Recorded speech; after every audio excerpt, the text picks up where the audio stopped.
BA BCom झालेला विद्यार्थी असेल, BSc झालेला विद्यार्थी असेल, फार्मसी झालेला विद्यार्थी असेल, इंजिनिअरिंग झालेला विद्यार्थी असेल, त्याच्या क्वालिफिकेशन प्रमाणे कुठल्या कंपनीमध्ये कुठला जॉब हा तिथे संधी आहे त्याला याचे दररोज SMS यायचे, अशा पद्धतीची सोय सुद्धा आम्ही केली होती। मुंबईच्या कंपन्या, काही बाहेरच्या कंपन्या, काही मल्टीनॅशनल कंपन्या आहेत, वेगवेगळ्या क्षेत्रामध्ये काम करणाऱ्या कंपन्या आहेत। मग त्याच्यामध्ये KPO असेल, BPO असेल, बँकिंग सेक्टरच्या कंपन्या असतील, त्या ठिकाणी मार्केटिंगच्या कंपन्या असतील, IT क्षेत्रातल्या कंपन्या असतील, मॅन्युफॅक्चरिंग असेल, ऑटोमोबाईल असेल, या सर्व कंपन्यांमध्ये आपल्या विद्यार्थ्यांना सुद्धा संधी मिळाली पाहिजे।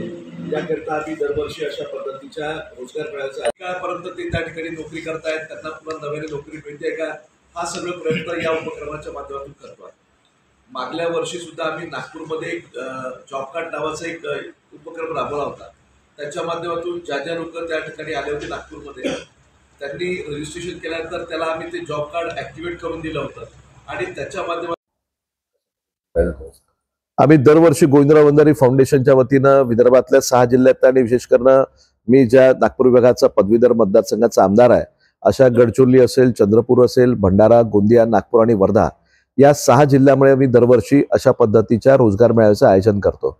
विद्यार्थी ग्रॅज्युएट झाल्यानंतर किंवा डिप्लोमा मिळाल्यानंतर अनेक वेळा त्याला कुठल्या पद्धतीची नोकरी मिळेल याच्याबद्दल त्याच्या मनामध्ये साशंकता असते। त्यांना अनेक वेळा माहिती राहत नाही, त्यांना कोणी काउन्सिलिंग करत नाही आणि म्हणून विद्यार्थ्यांना काउन्सिलिंगच्या कार्यक्रमाशिवाय रोजगार मेळाव्याचं आम्ही आयोजन करतो। 2 वर्षापूर्वी सुद्धा चंद्रपूरमध्ये आम्ही शकुंतला लॉलमध्ये अशा पद्धतीच्या रोजगार मेळाव्याचं आयोजन केलं होतं। तिथे सुद्धा शेकडो हजारो विद्यार्थी आले होते। 29 तारखेला आम्ही चंद्रपूरचं भद्रावती शहर निवडलेलं आहे।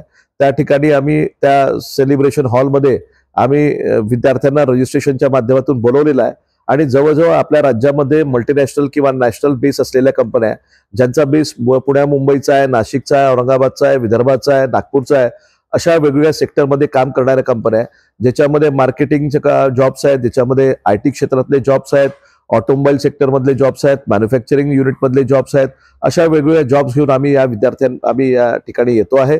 या भद्रावतीच्या कार्यक्रमामध्ये अधिकच्या संख्येने विद्यार्थी आले पाहिजे, ग्रॅज्युएट्स आले पाहिजे, डिप्लोमा धारक आले पाहिजे आणि त्यांच्या माध्यमातून त्या ठिकाणी त्यांचे इंटरव्ह्यूज आणि त्याच दिवशी त्यांच्या क्वालिफिकेशन प्रमाणे ज्या कंपन्यांमध्ये अशा पद्धतीचे जॉब्स आहेत त्यांना आम्ही ऑफर लेटर देण्याचा सुद्धा प्रयत्न करणार आहे आणि त्या माध्यमातून रोजगाराचा प्रश्न आपला या चंद्रपूर जिल्ह्यातला हा काही प्रमाणामध्ये सुद्धा का होईना हा सुटला पाहिजे, अशा पद्धतीचा प्रयत्न आम्ही गोविंदराव वंजारी फाउंडेशनच्या वतीनं करतोय।